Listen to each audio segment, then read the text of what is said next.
Hello and welcome to another edition of Conversations with the Sheriff. My name is Joe McDonald, and I am the Plymouth County Sheriff. I appreciate you taking your time and watching what it is we have to say. We've got two great guests with us today, two of my colleagues, but more importantly, two friends, two dear friends of mine, and I appreciate you guys being here. We have Chief Phil Tavares of the Marshfield Police Department and Chief Mark Duphily of the Carver Police Department. Thank you, Sheriff.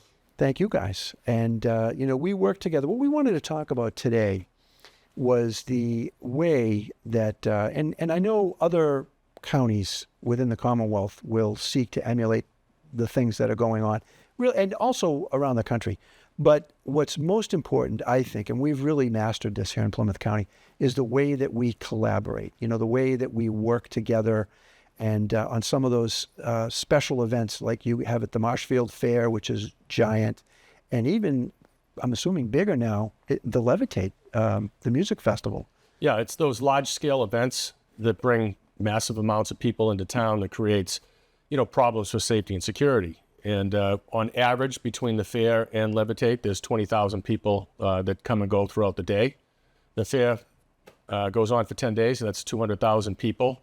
And providing a safe environment for them can be a little difficult, but through the collaboration with your department, it's always been a safe event. Levitate and the fair, and some of the other things that we've worked on together, but it's all the collaboration that we do together. We could not do it alone. With the command center that you bring in that has a camera on it, we're able to watch all different parts of the fairgrounds, to the drone that we've tracked people down that have been causing problems and followed them in their cars after they've left, to your uniformed officers that provide, security inside. And it's been great. It's worked out. We haven't had any problems, and it's been a safe event. Well, I got to say this, you guys, and I mean both of you guys and your staff, you take those massive events and you make it look easy, and I'm only on the periphery outside looking in, and provide, whatever assets that we can. And I know in Carver, you've got the King Richard's Fair that, goes, how long is that? That's all fall. It's 8 weekends in a fall, from Labor Day weekend on until the third weekend of October. And again, as Chief Foz mentioned, we couldn't staff that without help from your deputies. Yeah. It's a big event. It doesn't bring as many people in as Marshfield does, but it certainly for the size of the town of Carver brings a lot of people in, and we couldn't be able to do without. Yeah, no, I'm glad that we can do this. Just for the folks that are watching this who may not know you guys, I know you guys like brothers. I mean, Phil and I, as I said before, we came up through the ranks together, Sure. I've been the sheriff for 20 years, and 10 years before that, an assistant DA. And every day of my career, I know you've been there, and we worked together. That's right. So why don't you tell us a little bit about yourself, Phil? And I know I would be remiss if I didn't mention that people might recognize you from your appearance in several Hollywood movies. Well, I went to the academy with Mark, and obviously when I started as a police officer, I worked with you at Plymouth District Court when you were prosecuting cases from Marshfield. Yeah. So we go back, all of us go back a long ways. But I started out working for the town of Marshfield in 1988. I was the assistant animal control officer. Then I became first assistant harbor master, then acting harbor master. Then I became a part-time police officer, then a full-time police officer, then sergeant, lieutenant, captain, and eventually chief.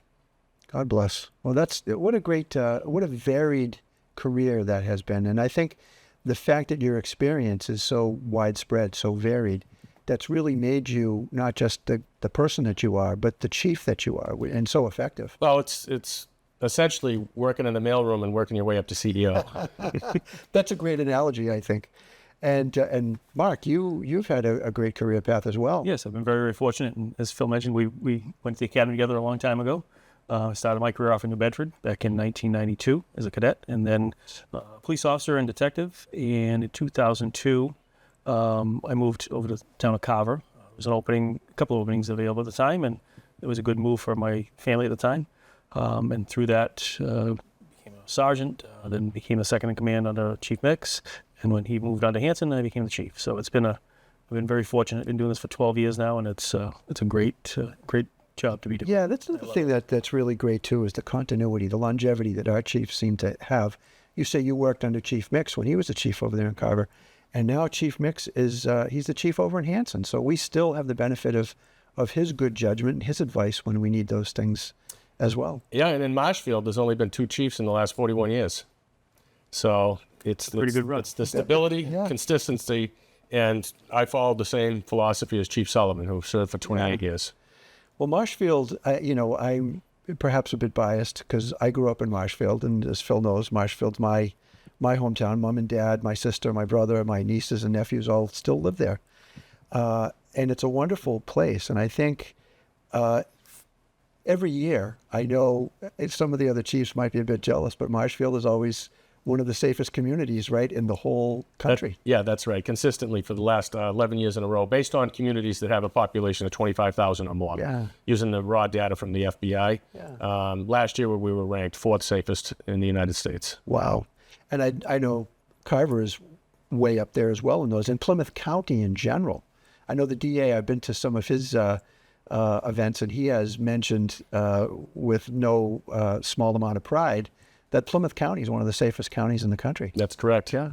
And that's a tribute really to you guys and the work that you guys and the do. DA as well. I think you mentioned that before. Collaboration is a team effort, and we have an excellent team to be part of. We're very fortunate in this county for the collaboration that goes on.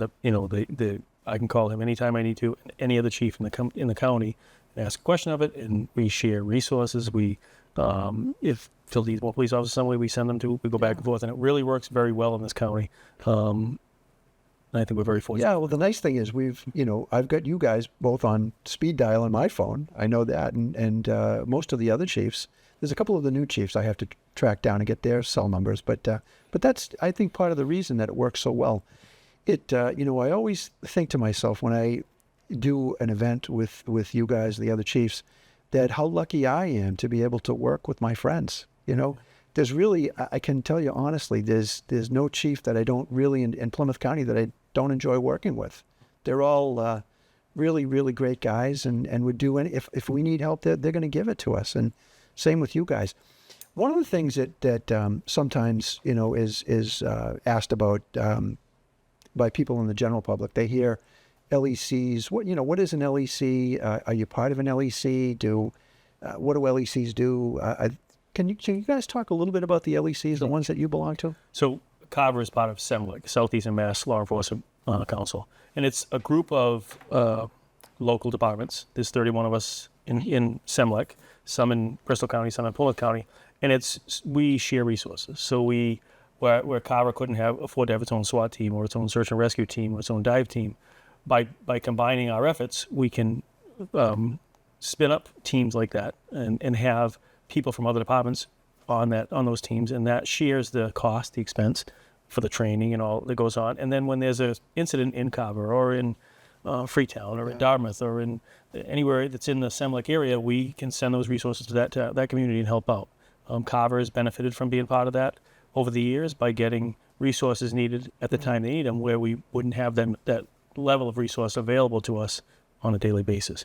It's a great collaboration on top of that because it gets our officers to interact with officers from other departments, to get outside their comfort zone, their home, and to do more than just patrol in their communities. They make connections in other communities, and that helps a lot out when there's an investigation that moves past town lines or county lines, because you already have those resources. As you mentioned before, we all together can pick up the phone and call each other, and those relationships get developed by having people on those teams who are working with officers from other departments in other areas. So it's a great resource for our officers and for our towns. And again, we wouldn't have those resources had not. Carver wouldn't have its own SWAT team. It wouldn't have its own search and rescue team.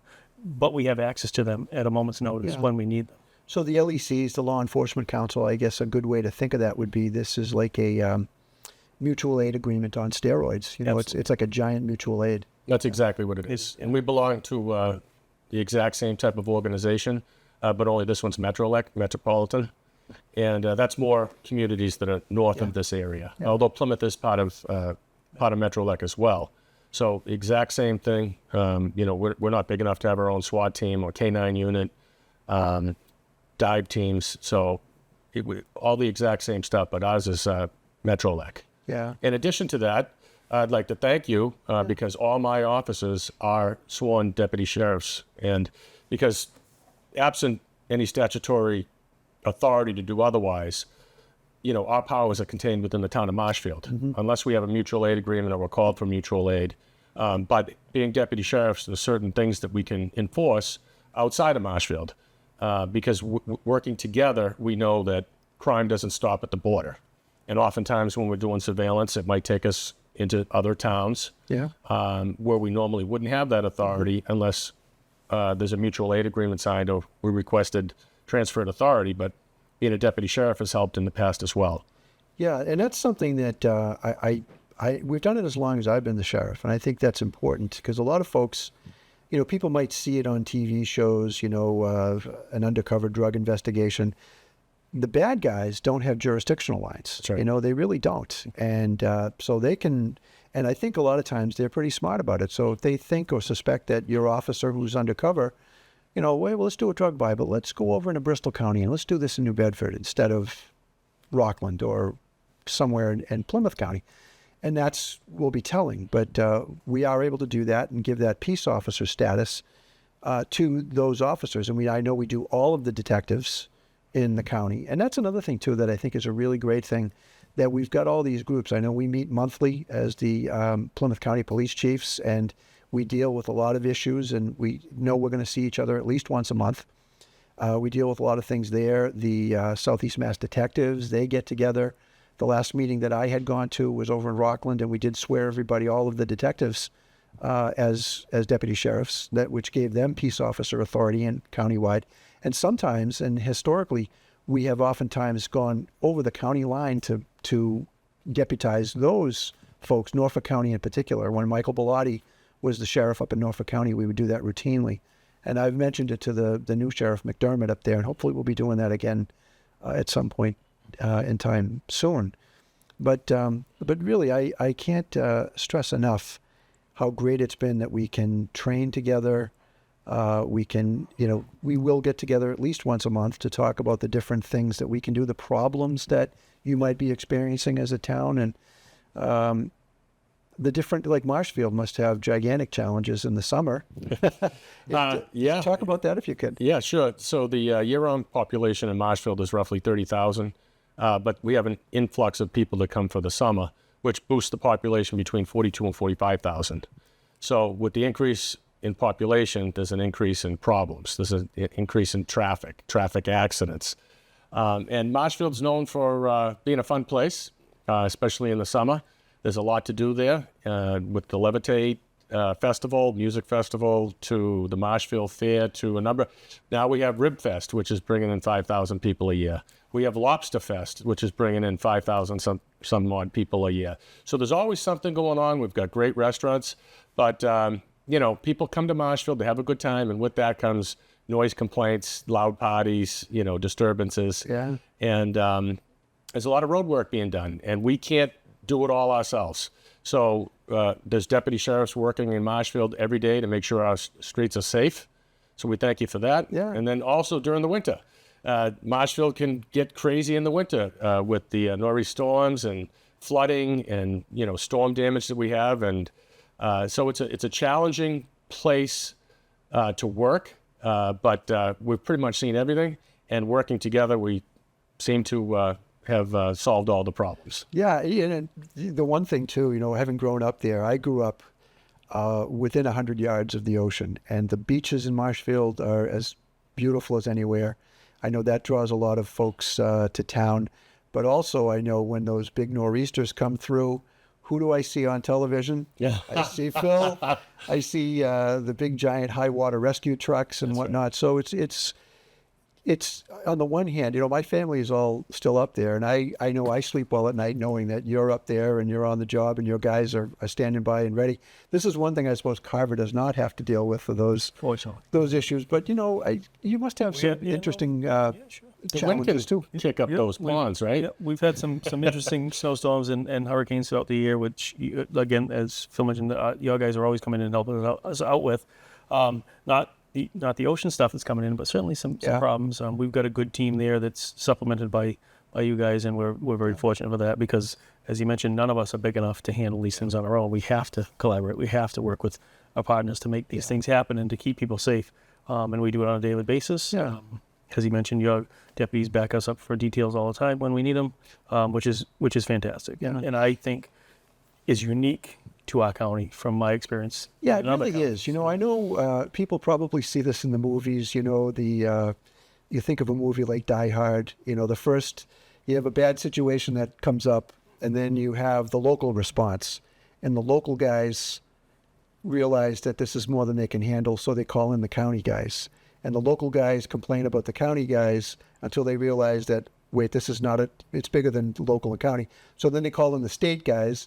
So the county and the local guys team up and complain about the state guys. And then everyone gets together and complains about the feds. That's right. So, Yep, that's right. but the nice thing, and there is a bit of truth to that. You know, I know we see it in the movies all the time, but there is a little bit of truth to that. You know, these jurisdictional issues that can rear their heads, and this is my job, this isn't your job. And, you know, one of the things that I really love about Plymouth County and the way that our chiefs in general, and you two in particular, have been able to handle this is those conflicts don't exist. There's no ego, I guess, to bruise. You know, it's not a question of who's in charge or who gets credit. It's how do we work together to get the job done. I would agree. And I love that. And I think, you know, as I travel around the county, people see that. And I think that's great. And I'm glad that we're able to get together here and talk about that, because the taxpayers, the citizens, need to understand that, you know, I think we're a national model. I mean, I hope I don't sound too I would disagree there. too I think proud. that's a good point. Is like the taxpayers' money funds your operation, my operation, his operation, and we're using that money to the best end by working together, right? Because it's all taxpayer dollars that fund this. And other counties, it doesn't work that way. We as a small community certainly couldn't afford to have some of the resources that come from the sheriff's department. Mm-hmm. We couldn't afford to have a K-9 officer. We couldn't afford to have an ID officer in PCI. That's the people who are going to come and take the fingerprints, take the pictures. We can't afford to have that on full-time staff, but we have it from your department. Yeah. You had a phone call, you know, at a moment's notice, somebody's there to help out. And there isn't an ego with that. Your guys support our guys, and they all work together very well. And it doesn't work that way in other counties. I was in New Bedford for a while, and that type of relationship was not going on there. Yeah, Bristol County. But yeah. it is going on here in this county, Yeah. and that's, to me, one of the best things of this county is that we do all take this job very seriously and take that cooperation very seriously, and that gets the citizens of the county the best service at the best cost. Well, thank you, Mark, for saying that. I know, you know, from my standpoint, a lot of these assets that we do have, like the Mobile Command Center, you know, we're able to chase a lot of those federal grants, and a lot of those grants aren't necessarily available to local municipalities. They have to be obtained on a county level. So that is how we're able to obtain some of those things and make those available for your use. But, you know, we also talk about the BCI. And there are 14 counties in Massachusetts and 14 sheriffs, but there's only 2 BCIs. There's Barnstable County and Plymouth County. Well, I didn't know that. Yeah. And, you know, it's a force multiplier, as they would say in military terms. But the fact that we're able to provide that service to our communities, it essentially gives you guys detectives and a crime lab that you wouldn't necessarily have access to. The canines, Mark mentioned, you know, we have to have canines as perimeter security at the correctional facility. So for somebody, you know, a kid goes missing or a senior citizen goes missing in one of our local towns, we're absolutely going to take that dog off the fence, send that dog to help the town, and put one of our officers in a vehicle outside, you know, for that period of time. And you've done that countless times for the town of Marshfield. Same for Carver. Yeah. And just being able to make a phone call when we're at a crime scene and have the deputy sheriff show up and do fingerprints and photographs and process all of our evidence and assist us with a successful prosecution is essential, because we don't have that on our own. Yeah. Well, it's funny to think, and we're all challenged budgetarily right now, and I'm trying to get some of the other sheriffs, and I did have some interest in Bristol, to get BCI units up and running, because it is a tremendous force multiplier for our local police departments, and something that we should try to do. Well, I appreciate you guys coming in and talking about these things with me. I think I'd be remiss, though, if I didn't add one more piece that your department adds to it. So SEMLEC, our regional SWAT team, I'm affiliated with that, and a SWAT team is only as good as the people that come that can help. to diffuse things, right? The SWAT team is great at setting up a perimeter and holding things pat, but you need a component of that can de-escalate the situation and talk to somebody. Yeah. Right?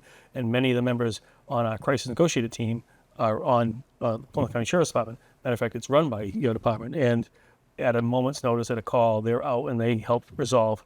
In the past 10 years of me being involved in it, all these situations is resolved successfully with their input. Yeah. And not just at a scene, they're willing to do their input over the phone and help out the situation. So it's a great asset in addition to the K9 and BCI that I want to make sure we mention that because you've got some great people that do a great job on it. And Phil, you Yeah, I want to thank you too for something we haven't talked about. And anytime we have an emergency in the town of Marshfield, whether it be town-wide or in a specific area, the Code Red program, essentially the reverse 911, where you're able to notify all of our residents in whatever geographic area we determine that there's an emergency in town and either ask for their assistance or ask them to stay in their houses. And that's a great program too. So thank you. Yeah, thank you. And Chief Duphily, Mark, you are a bit modest. You are not just part of that SWAT team. You're the head of that SWAT team, right? Yes. Yeah. And, One of them. We have two chiefs, myself and John Shaws, who's the chief in Hell. He's always been humble. Yeah, well, it's his nature, and that's one of the things we love about him. But it was funny. We talk about the hostage and crisis negotiators, and that's a great idea for another. We'll do another show about that because people find that interesting. I always thought that I would be good as a hostage and crisis negotiator because it's very interesting to me. So when we initially were putting that team together, I went to New Hampshire with the group to do the training with the FBI, only to be told that as the head of an agency, I couldn't be a negotiator. Good point. You never want the chief involved, the sheriff involved. No, I guess if you have actual authority, they don't want you anywhere near it. So, but I did the training anyway, and I thought it was good. You definitely have the nice, calm temperament to de-escalate things. So. Thank you for that. So, but I can't thank you guys enough for what you guys do every day. For me, for our communities, it's people talk to me all the time, and wow, the sheriff, that must be a huge job, and it is. But I don't have to do as much as people might think because I've got guys that I work with like you, and you take a job that outwardly appears impossible, and make it possible. So, and not only make it possible, but make it excellent. So. I thank you guys. So we do it together. So yes. Thank you. Yeah, thank you guys. I think none of us do it alone. It's all a team approach, right? Whether it's our individual departments or the collaboration with the sheriff's department and the whole county. It's by well Belichick approach. So there's a lot of assets that we've mentioned that could be cost prohibitive, not just for the purchase of the asset itself, but for the training of the personnel that you would have to operate that asset, that technology. And I'm always amused when I go to like IACP, the International Association of Chiefs of Police, and I have salesmen trying to sell me a helicopter. Yeah. And there are sheriff's offices in the country that have the budgets for those things. We're not one of them. You do have an airport here. But we do have, yes. And we have actually several airports in the county. So. But what we've made the best of it with, we have an air wing in the sense that we don't have fixed wing or helicopters, but we do have drones. And I understand, that those can be quite useful for law enforcement purposes. I know that the fire department uses those routinely to assess, from a height or, getting a little closer than you could with people, what that fire looks like, how many boats or houses or buildings are involved. But we've used that in probably both of your towns, right? Yes, absolutely. Oh, yeah. It's been instrumental in keeping a safe environment at Levitate and the fair. I can think of two examples off the top of my head. Yeah. There was a loud explosion at Levitate. We weren't sure what happened, and we sent the drone up, your drone, and we were able to actually locate the person that was responsible for setting off some type of large firework at the concert. Another time, we used it at the fair when a gentleman tried to get into the fairgrounds carrying a concealed firearm. He was turned away at the gate. We sent the drone up, and your operators were able to follow him to his car and then follow the car all the way down onto 139, Route 139, and our officers were able to make a traffic stop on it. He was properly licensed, but there's no weapons allowed in there. Yeah. But those are just two examples of many, many that come to mind. Yeah, and I know those are particularly useful. Some of the more rural parts, like I know in Carver, you've got a lot of bogs, a lot of forest land. When individuals go, like a hunter or something, or sometimes children wander off, those drones can be very, very useful in that scenario. It's a great new tool, technology-wise, that helps us out. Like you said, locating somebody out in the woods or on the bogs, something like that. We actually also have some small ones that we use to get into houses, to clear houses. So the technology itself is making the profession much safer, and what we do much safer, and it's helping us to locate people and get them back. Yeah, we should do a whole show on the SWAT stuff, because I know a lot of people would find that very, very interesting. And, I don't think a lot of folks realize that all of the towns have access through the law enforcement councils to all of these services. If God forbid we ever needed a SWAT team, it's great to know that, that they're there. And the specialities like the negotiators that they bring, the Rook is another interesting thing. Yeah. And, for the folks, the Rook, if you're a chess player, you probably know what a Rook is, but this is a little different. It's actually an armored tractor is what it is. And it, tell us a little bit about that Rook. We maintain that and hold it at our place. Maintained at the Sheriff's Department and available to both Metrolec and Senlec, and to the Caplex as well. But it's just another tool that's in the toolbox that allows us to keep people safe while we do the things that we have to do to resolve the situation. Yeah. It has a barricade, a Rook piece on the front that can force a door in if we need to. It has a compartment that can lift an armored platform up to a higher elevation so we can look into a house safely. But what it does is it gives our officers a piece of armor to stand behind, so they're safe while they're doing their job, which buys us time so we can talk through a situation and resolve it without a use of force. Everybody thinks the SWAT team is going to come and either the use of force. In reality, the SWAT team is a great set of people with excellent training, better equipment, that buys time and lets us sort through a situation, slow it down, and get people out safely. One of the things that I always thought was a great feature of that Rook, which is basically an armor-plated Bobcat, a tractor, is the ability to, if we had cars that were parked in such a way that we need to move them, you can just pick them up and move them without damaging them. We actually use that to de-escalate a situation at a hotel in Seekonk where we remove the vehicle because that was what the person inside was focused on. I'm just going to get out and get my vehicle and leave. And by removing the vehicle, it changed his perspective, realized, well, I'm not winning now, and he actually gave up. So it's an excellent tool that can do things that most of us wouldn't even take. Great. Some of the stuff you see, you don't even see it on the movies yet. That we've used that thing to do. So it's a very excellent piece of equipment, and it's stored at your location. And I have to imagine that, Phil, you're taking some of these ideas that you're seeing out there in the field and bringing those to Hollywood. Oh, I've got a script written in my head already. Well, thanks. I want to thank you guys for coming in.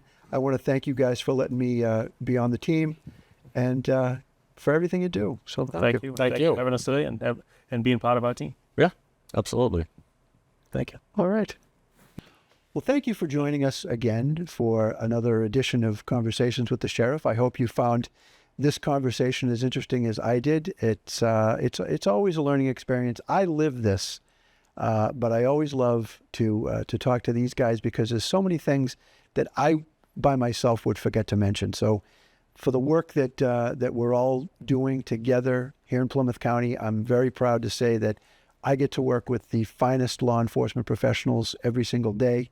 And I want to thank our two chiefs for coming in, two excellent exemplars of what a chief should be. But the good news is we have 27 communities here in Plymouth County, and every one of our police chiefs is top-notch. I couldn't be happier. So thank you guys for coming in, and thank you at home for watching.